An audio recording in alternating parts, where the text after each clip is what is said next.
আজানে অনেক ভুল রয়েছে। যারা আজান দিচ্ছে আমাদের দেশে, আজান দিতে গোটা গ্রামের লোকে শুনিয়ে নামাজের আজানের মতো, এরকম আজানও ঠিক নয়। হ্যাঁ, আজান দেবেন, বাচ্চাটাকে কোলে নিয়ে বা একজন কোলে ধরলো কানের কাছে, যাতে করে কানে আওয়াজটা পৌঁছে যায়, এতটুকু আজান দেবেন, ব্যাস। মহিলাও আজান দিতে পারে, সমস্যা নেই। খাটে খাটে করে নিয়ে যাচ্ছে লা ইলাহা ইল্লাল্লাহ, লা ইলাহা ইল্লাল্লাহ, বিদআত, এগুলো বিদআত। না না, কিচ্ছু করতে হবে না, ওতে ফায়দা কি?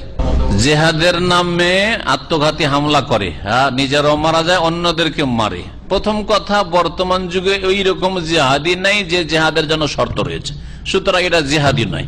2 নম্বর কথা, এই জেহাদের ময়দানে হইল এইরকম আত্মঘাতী হামলা করা শরীয়তে জায়েজ না, এটা হচ্ছে আত্মহত্যা। সৌদি আরবের হায়াতুল কিবারুল উলামার ফতোয়া এই ক্ষেত্রে রয়েছে যে আত্মঘাতী হামলা এটা জায়েজ নাই। নবী করিম সাল্লাল্লাহু আলাইহি ওয়াসাল্লামের জামানায় এইরকম রিস্ক নিয়ে যে একেবারে 100% আমি মরবো কাফেরকে মেরে, এরকম কোন জায়গায় করেননি। যদি কোন দুর্গে লাফও দেন, তারপরে সেখানে 80% যদি মরার আশঙ্কা থাকে, 20% বা 10% সেখান থেকে বেঁচে আসারও সম্ভাবনা রয়েছে। কিন্তু শরীরে গোলা বারুদ বেঁধে হামলা করছে, এতে 100% তো মৌতের আশঙ্কা আছে, ঠিক কিনা? বরং নিশ্চিত, আশঙ্কা করবেন নিশ্চিত, 100-101 বলেন আরো বেশি করে, ঠিক কিনা? এটা হারাম, এইরকম নজির ইসলামের ইতিহাসে নাই। আত্মঘাতী হামলা এক কথায় জায়েজ নাই। জিহাদ কোন সময় শুরু হলেও, জিহাদ ফি সাবিলিল্লাহ যদি শরীয়ত সম্মত শুরু হয় ইমামের নেতৃত্বে, তারপর আত্মঘাতী হামলা জায়েজ না। আত্মহত্যা যারা করে তাদের জানাজা পড়া যাবে, কিন্তু নেক লোকেরা পড়বে না।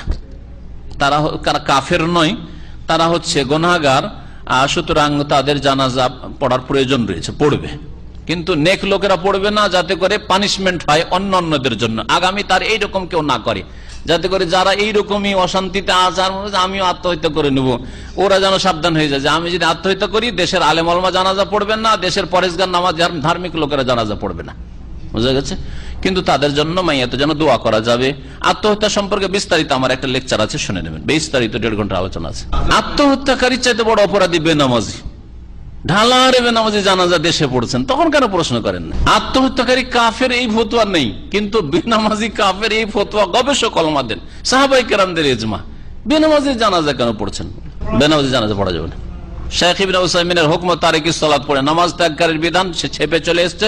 ইনশাআল্লাহ এটা যদি কারো কাছে না থাকে বাংলায়, এটা অনেক আগে থেকে ছেপে আসছে, আজকে থেকে 20 বছর আগে থেকে। তো নামাজ ত্যাগকারীর বিধান, নামাজ ত্যাগকারীর বিধান, এই বইটা পড়ে নেবে।